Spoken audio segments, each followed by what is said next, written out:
guys, welcome back to October Reads, day number 4.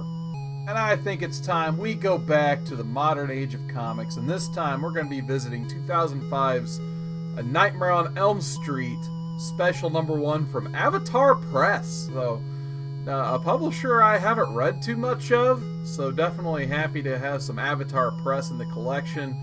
So this comes to you from writer Brian Pulido, who's brought to you like Evil Ernie and Lady Death of the 90s. So to have a horror writer like him come on to a book like A Nightmare on Elm Street, it's pretty awesome. So I did get a chance to meet Brian Pulido at a con about a decade ago. Actually got him to sign it right down there.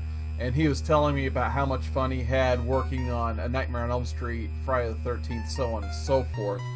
So this one, I mean, for any Freddy fan, it's probably worth reading at least once. It starts off with, of course, a teenager going down the hallway, need to go to the nurse or whatever, and then all of a sudden, the janitor turns into a monster. Freddy's a nurse, of course. So you guys kind of know how it goes from there. She wakes up, she's panicking in class, and then all of a sudden these guys in some suits show up to take her away. Meanwhile, there's another girl who's our main character in this book. She's kind of arguing with the guys, doesn't want to see her friend taken away. So her and a group of her friends figure out where this other girl, what hospital she's taken to. And they go and decide to break into the hospital. Of course, one of them has sleep apnea because, hey, we only got one comic to take out like 4 teenagers here. So one of them who has sleep apnea falls asleep eating candy canes. I don't know if it's Christmas or if she just really likes candy canes, but nonetheless, you get the Freddy kill where she stuffs her full of food and uses her glove to pink, point, boom. So just uses his finger to make her explode after making her very large size.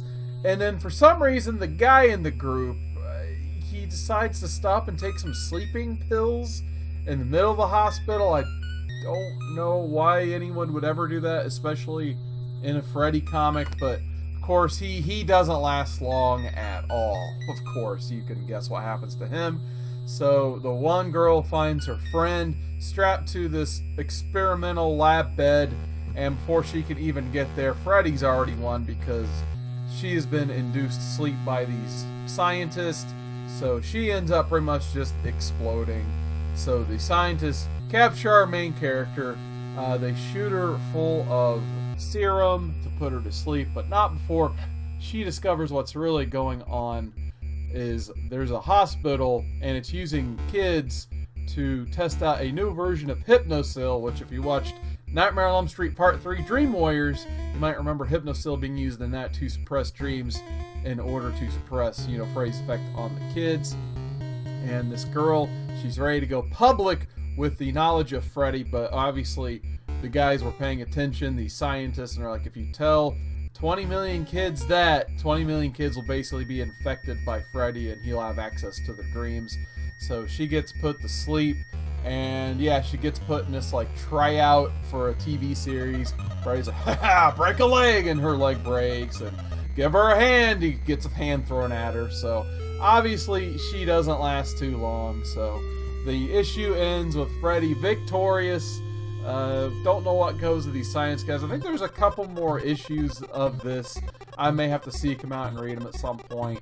But yeah, this issue was not too bad at all. The art, I mean, it's the typical art. If you've read one Avatar book, it's the same similar art and color scheme as they've used in other Avatar Press comics.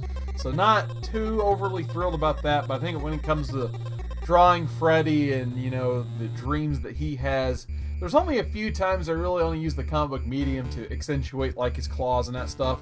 I would have liked to see a little bit more of that.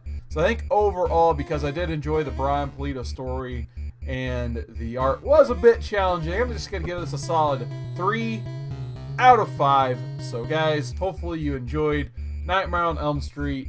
Get a chance to read this if you can, if you're a Freddy fan. If you're not a Freddy fan and haven't read this, you can just go ahead and pass it. But yeah, probably highly recommended for just those Nightmare on Elm Street fans out there. But thanks again, guys, so much for checking out October Reads. Hopefully, either check out the Rewind or I'll see you tomorrow. Guys.